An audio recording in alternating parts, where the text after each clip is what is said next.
Hey guys, it's Joshua Johnson here from the Popcorn Talk Network, here with Jenny Mollen and Jason Biggs for the movie Amateur Night. So guys, it's a true story written by the writer-director team, Lisa Dario, Joe Syracuse. When you found out it was a true story, what was your reaction to that? Well, I couldn't. I loved it. I mean, I was like, because I thought the story is a very cool original story to begin with, and then when you find out that it's actually based on their life when they first moved to Los Angeles, you go, oh well, that's why it felt so original. And when you meet Lisa and Joey and you get to know them, it puts it all sort of into a. It makes it even funnier because to know them and to know Joey especially and to know that he was, because I mean it's a fish out of water story. I mean that's what it is. I've done those before and but to meet Joey, you go, oh my God, he really is a fish out of water in that world. The fact that he actually was doing this is kind of brilliant. And Lisa and Joey I think are very much, and that's where sort of Jenny came in, is they're very, we have a lot of similarities to them I think as a sort of couple. Okay. But I'm more the Joey. And I'm more the Lisa. Yeah. Okay. Yeah. that is true. That is true. Yes. Yes. To bring our audience up to speed, the film is about a young couple. Jason, you play Guy, who is an architect who can't get a job. Yep. And Jenny, you play Anne, who is expecting their first child. Yes. And everything is kind of like, okay, what do we do now? We're going to be parents, but we need money, we need insurance. Right. So Guy takes a job driving strippers around. Yeah, he answers an ad to be a driver, and it turns out to be, he doesn't really know. There's no more details beyond that. So he goes on this interview, and it ends up being that he's going to drive girls around town to go to different, events in the city. Right. And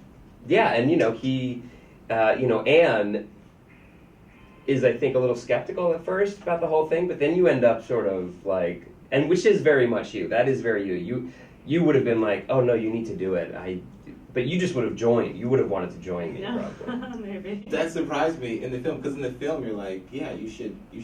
Well, there was one part where you had left and you like go back and do it. I don't want to give away too much, but you kind of encouraged him to continue what he was doing. Right. But that's you in real life. A little bit, yeah. I think I would have been like, okay, what did they?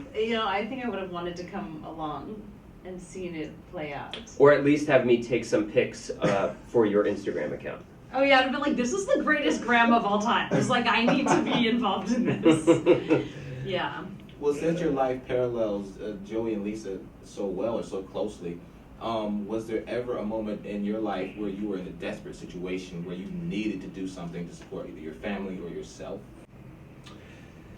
I mean, not to the same degree, that's for sure. We've been, at least as adults anyway, or at least, in the last, since we've been married, we haven't, Well, I had to marry Jason. Yeah, that's probably the most desperate thing you've ever done. Yeah, to get myself off the streets. Okay. Yeah. But I mean, in terms of me, no, I haven't had to do anything. Just she had to marry me in order to bring her, To feed my family. Yeah. Well, how about in the sense of being, on the brink of parenthood, before you guys had Sid? Yeah. What was that? What was the situation like before we became parents? We were so much more fun before we had Sid. Yeah, well, that is true. We were so fun. But in terms, now we suck. Now we're boring as. So what were some of the differences? What changed? Besides having a baby and now this life and having to support and protect this life. Well, we don't party anymore. We don't really go out. I mean, we'll go out to dinners, but dinner is at like 5:30. We go to bed at like 7:30. Early bird special. Oh yeah. Yeah. We don't go to dinner. We have supper. Yeah, we have supper. After a certain age, a certain time, it changes to supper. We go find supper. Yep. Yeah. The good news is that some of even the best restaurants still open at like 5:30. It's just they just do that. I think they just do that to kind of like start setting up the tables, and they were like, oh sure, I guess we can be open. Yes, we can serve. But we're like literally the only people in like a hot spot restaurant for like 3 hours. You know what I mean? Like we could have it all to ourselves, and then at 8, real people start showing up. But we're in bed. But we're in bed by then. Yeah. Yeah. But I will say, back to the original question. We had better bodies. Yeah. You guys don't look bad at all. What are you talking about? Better Well, bodies. we Come were on. hotter. Come on. I will say, there is that anxiety that happens before you have a kid that, it's especially, in our field. I mean, we were never without medical insurance, for example, but there's always that stress of when is the next job going to happen? Will I always be able to provide for my family or not? And, especially as actors and writers, there's a sort of inconsistency with our jobs that can be anxiety inducing. But when you're about to have a kid, everything just sort of gets reshuffled a little bit, and it kind of throws you off. I mean, it's definitely scary, and so. Yeah, I was going to ask You know? Were you scared? Yes, I a lot of I fear? wrote a whole book about it. Your It's all book? about my fear Right. of being a mom. Yeah. You talk about live fast, die hot? Yes. Okay. Yes. Yeah. It's all about my anxiety around motherhood. Just So- sort of a postpartum romantic comedy.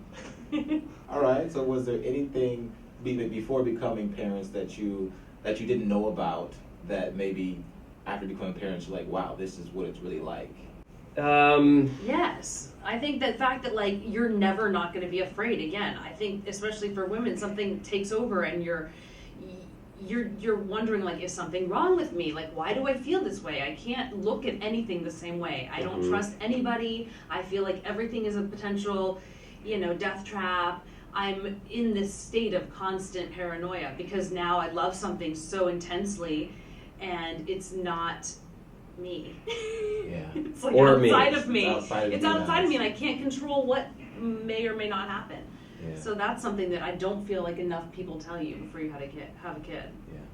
One last question, then. Before you acted in this movie, before you did your thing, did you have any opinion about strippers or sex workers that might have changed as a result? No, I mean, We liked them. we like them. We're big fans. We're Yeah. big fans. Yeah. Any research? Any close research you had to do? A little bit. You can Yeah. read her Yes. first book, and you read can my find first out a book, find little. all about my hooker experience. Yeah. Yeah, it happens to be my hooker experience Yes, as it's well. Jason's experience with hookers too. But I will say, sex workers, it's work. I mean, look, obviously there are bad things connected to it, the trade and, Yeah. of young, obviously there's a whole illegal, horrible, dangerous aspect, exploitive aspect to it. Yeah. Don't support that, but there's a horrible side to just about every industry, isn't there? Right. So, but in terms of a woman and having her choice to do what she wants with her body and what she wants to do for a job, that's I'm fully in support of that. Well, you guys are funny in the film. I was laughing all the way through it. Thanks for meeting with me this morning. Oh, And- thanks you. for coming. Thank you so much. And Popcorn Talk fans, the film comes out August 5th in New York and LA, August 12th on digital on demand. So be sure and check out Amateur Night.